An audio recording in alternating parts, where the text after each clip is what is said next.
While reading some of the commentaries explaining the Quranic verses, both in the Quran and the Hadiths, I was struck by a sentence which was repeated innumerable times, proclaiming that such and such an event happened, and then a verse was revealed.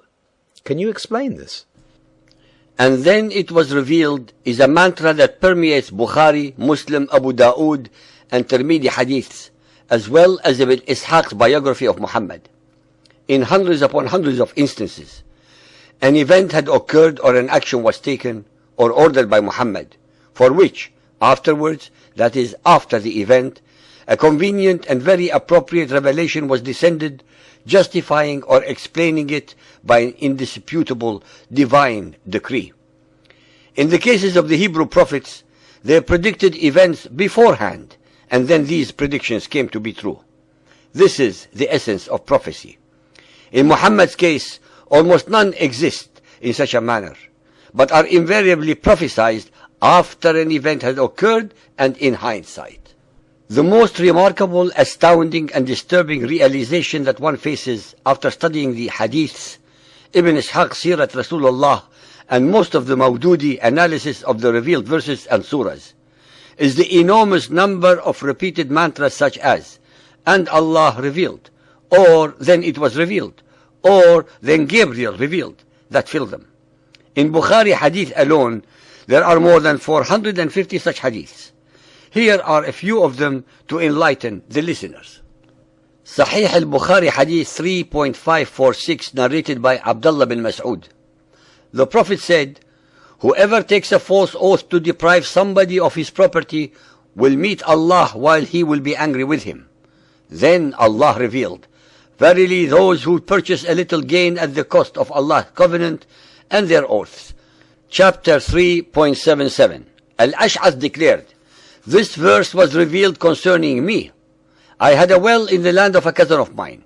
The Prophet asked me to bring witnesses to confirm my claim. I said, I don't have witnesses. He said, let the defendant take an oath then. I said, O Allah's Apostle, he will take a false oath immediately. Then the Prophet mentioned the above narration, and then Allah revealed the verse to confirm what he had said. Sahih al-Bukhari Hadith 6.38, narrated by Sahil bin Sa'd.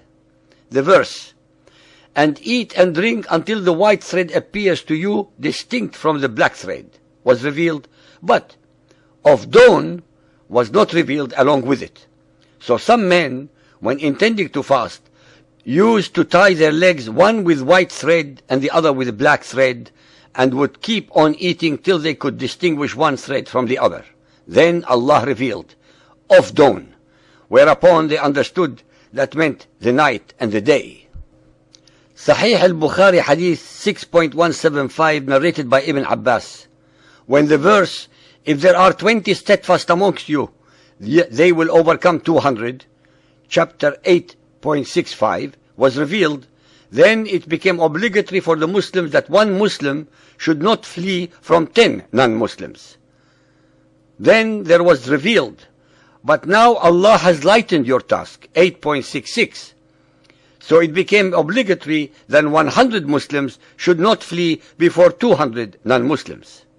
Allah, it seems, did not realize that 20 of the followers of Muhammad could not possibly fight against 200 and win. So he changed his mind to reduce the odds to the more realistic 2-to-1 ratio. From Muslim Hadith, here are a few more. Sahih Muslim Hadith 12:12, narrated by Aisha. The Prophet entered my house when a Jewess was with me, and she was saying, "Do you know that you would be put to the trial in the grave?" The Messenger of Allah trembled on hearing this, and said, "It is the Jews only who would be put to trial." Aisha said, "We passed some nights, and then the Messenger of Allah said, 'Do you know that it has been revealed to me you would be put to trial in the grave?' Aisha said, "I heard the Messenger of Allah seeking refuge from the torment of the grave after this." Sahih Muslim Hadith 1317, narrated by Al-Bara' ibn Azib. This verse was revealed in this way: guard the prayers and the Asr prayer. We recited it in this very way as long as Allah desired. Allah then abrogated it and changed it to guard the prayers and the middle prayer. Sahih Muslim Hadith 1877, narrated by Jabir ibn Abdullah. The Apostle of Allah was delivering the sermon on Friday in a standing posture when a caravan from Syria arrived. The people flocked towards it till no one was left with the Prophet but 12 persons. And it was on this occasion that this verse in regard to Jum'ah was revealed. And when they see merchandise or sport, they break away to it and leave thee standing.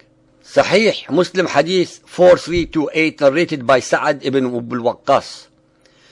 Mus'ab ibn Sa'ad said, "My father took a sword from the Khums and brought it to the Prophet and said, 'Grant it to me.' He refused.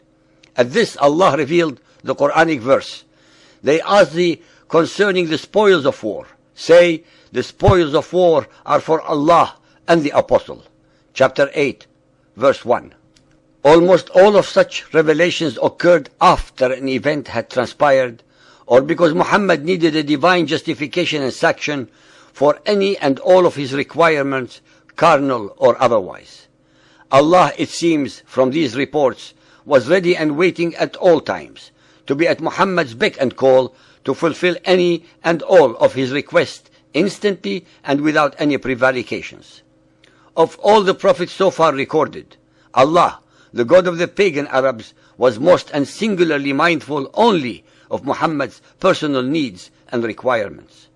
One does not have to be a scholar or a rocket scientist to realize that there is something unusual and unsavory about the fact that Muhammad claimed that all his revelations were divinely inspired when in fact, based upon all the above stories alone, not one of them could have been. Each one of these stories and hundreds more in both the Quran and other hadiths prove beyond a reasonable doubt that they were made to order revelations by Muhammad as and when he needed them. The whole of the Quran is nothing more than Muhammad's own alter ego projected into the unsuspecting mouth of Allah, the supreme pagan rock god of the Quraysh tribe, embedded into the corner wall of the Kaaba called the Black Stone. Muhammad, Gabriel, Allah and Satan are one and the same character, Muhammad himself. The most shocking and disturbing realization from all of the above is the certainty that even among the most learned followers of Muhammad, it is impossible for any of them to admit this fact, because it would destroy and completely discredit Muhammad, his Quran, and the whole of Muhammadan Islam.